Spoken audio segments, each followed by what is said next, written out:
Aku datang ke kebunku, Dinda, pengantinku, kukumpulkan mur dan rempah-rempahku. Kumakan sambangku dan maduku. Kuminum anggurku dan susuku. Makanlah, teman-teman. Minumlah, minumlah sampai mabuk cinta. Aku tidur, tetapi hatiku bangun. Dengarlah, kekasihku mengetuk. Bukalah pintu, Dinda, manisku, merpatiku, idam-idamanku, karena kepalaku penuh embun, dan rambutku penuh tetesan embun malam. Bajuku telah kutanggalkan. Apakah aku akan mengenakannya lagi? Kakiku telah kubasuh. Apakah aku akan mengotorkannya pula? Kekasihku memasukkan tangannya melalui lubang pintu. Berdebar-debarlah hatiku. Aku bangun untuk membuka pintu bagi kekasihku. Tanganku bertetesan mur, bertetesan cairan mur, jari-jariku, pada pegangan kancing pintu. Kekasihku kubukakan pintu, tetapi kekasihku sudah pergi. Lenyap, seperti pingsan aku ketika ia menghilang. Kucari dia, tetapi tak kutemui. Kupanggil, tetapi tak disahutnya. Aku ditemui peranda-peranda kota, dipukulinya aku, dilukainya, selendangku dirampas oleh penjaga-penjaga tembok. Kusumpahi kamu, putri-putri Yerusalem. Bila kamu menemukan kekasihku, apakah yang akan kamu katakan kepadanya? Katakanlah bahwa sakit asmaraku, apakah kelebihan kekasihmu daripada kekasih yang lain? Hai jelita di antara wanita, apakah kelebihan kekasihmu daripada kekasih yang lain? Sehingga kau sumpahi kami begini, putih bersih dan merah cerah kekasihku, menyolok mata di antara selaksa orang, bagaikan emas, emas murni.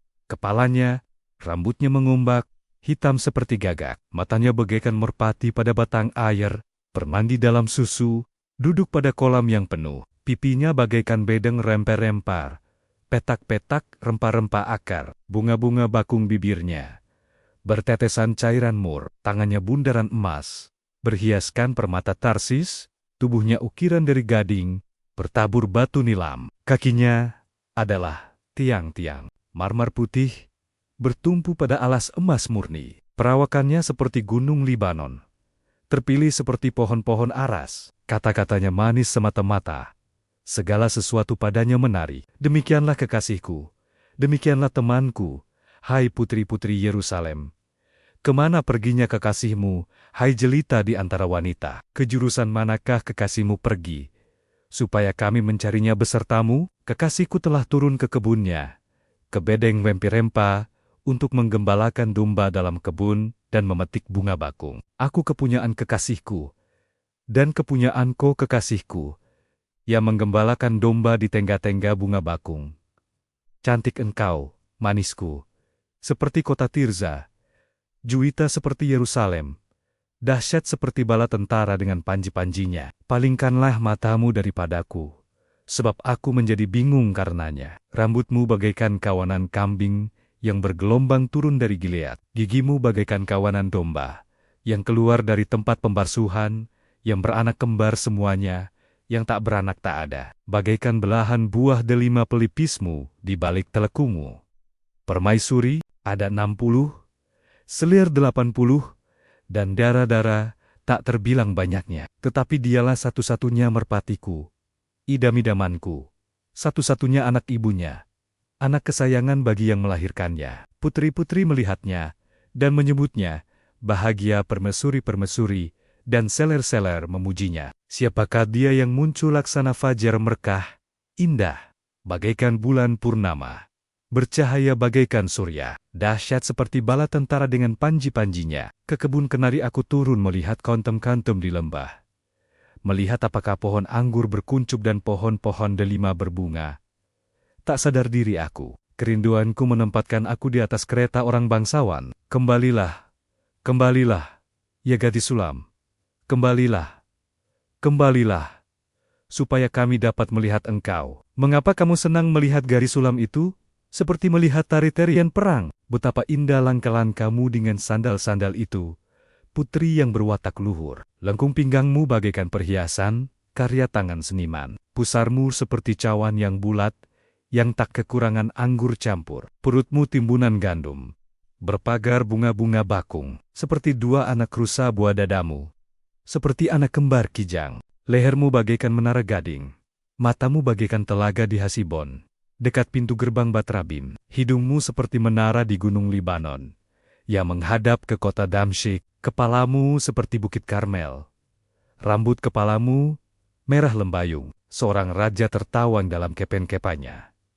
Betapa cantik, betapa jelita engkau, hai tercinta di antara segala yang disenangi. Sosok tubuhmu seumpama pohon korma, dan buah dadamu gugusannya. Kataku, aku ingin memanjat pohon korma itu, dan memegang gugusan-gugusannya. Kiranya buah dadamu seperti gugusan anggur, dan nafas hidungmu seperti buah apel. Kata-katamu manis, bagaikan anggur. Ya, anggur itu mengalir kepada kekasihku dengan tak putus-putusnya, melimpah ke bibir orang-orang yang sedang tidur. Kepunyaan kekasihku aku, kepadaku gairahnya tertuju. Mari, kekasihku, kita pergi ke padang, bermalam di antara bunga-bunga pacar. Mari, kita pergi pagi-pagi ke kebun anggur, dan melihat apakah pohon anggur sudah berkuncup, apakah sudah mekar bunganya, apakah pohon-pohon delima sudah berbunga. Di sanalah aku akan memberikan cintaku kepadamu. Semerbak bau buah dudaim. Dekat pintu kita ada pelbagai buah-buah yang lezat, yang telah lama dan yang baru saja dipetik. Itu telah kusimpan bagimu, kekasihku. Oh, seandainya engkau saudaraku laki-laki, yang menyusu pada buah dada ibuku, akan kucium engkau bila kujumpai di luar.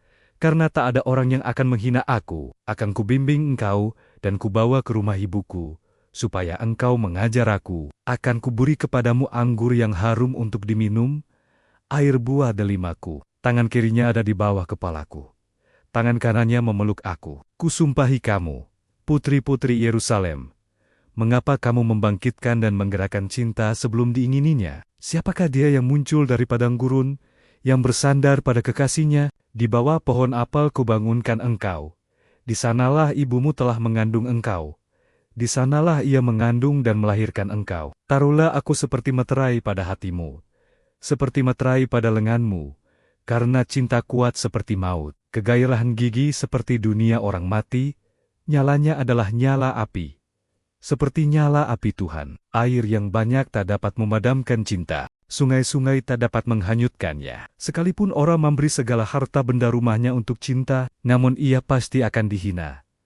Kami mempunyai seorang adik perempuan, yang belum mempunyai buah dada. Apakah yang akan kami perbuat dengan adik perempuan kami, pada hari ia dipinang? Bila ia tembok, akan kami dirikan atap perak di atasnya. Bila ia pintu, akan kami palangi dia, dengan palang kayu aras. Aku adalah suatu tembok, dan buah dadaku bagaikan menara. Dalam matanya, ketika itu aku bagaikan orang yang telah mendapat kebahagiaan. Salomo mempunyai kebun anggur di Baal Hamon. Diserahkannya kebun anggur itu kepada para penjaga, masing-masing memberikan 1000 keping perak untuk hasilnya. Kebun anggurku, yang punyaku sendiri, ada di hadapanku. Bagimulah 1000 keping itu, Raja Salomo, dan 200 bagi orang-orang yang menjaga hasilnya. Hai, penghuni kebun Puntmen memperhatikan suaramu, perdengarkanlah itu kepadaku. Cepat, kekasihku, berlakulah seperti kijang, atau seperti anak rusa di atas gunung ganeng, tanaman rempah-rempah.